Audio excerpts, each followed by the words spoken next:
Two Israeli embassy staff have been shot dead in Washington, D.C. They were killed outside the Capitol Jewish Museum after an event there on Wednesday night local time. A suspect has been detained by police who are now looking into what they say are ties to potential terrorism. For more on this, let's now speak to SABC News Correspondent Kate Fisher, who is live for us in Washington, D.C. Kate, a very good afternoon to you. Give us the circumstances around this particular killing. And also, have police been able to link this to terrorism at all?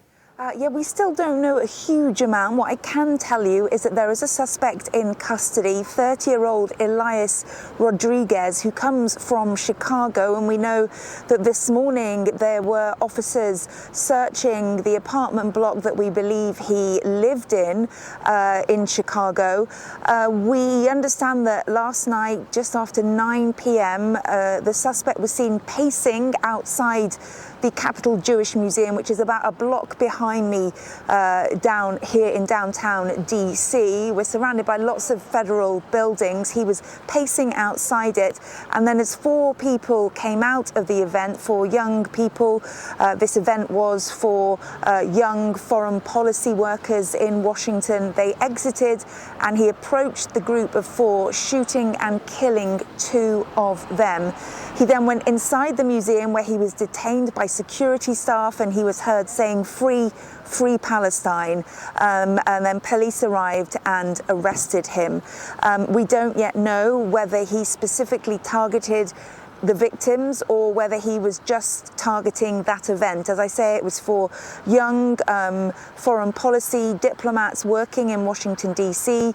It was the Multi-Faith Alliance was there, and a charity that works to bring Israelis and Palestinians together to try to get aid into Gaza. Those were the speakers at the event.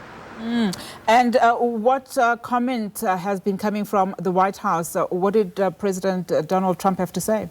Well, there's been widespread condemnation, not just from the White House, but internationally. Donald Trump saying that this is obviously anti-Semitism and that hatred and radicalism will have no place in the United States. Benjamin Netanyahu, the Israeli leader, said that his heart was aching and that he shared the deep grief of the families of the 2 victims. And his foreign minister also condemned it, calling it an example of toxic anti-Semitic incitement against Jews and Israel, which he says has only been growing since the October 7th attacks by Hamas.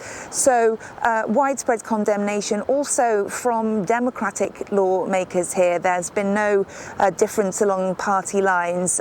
All officials condemning this, and the FBI and local law enforcement are investigating potential terrorism and hate crimes here.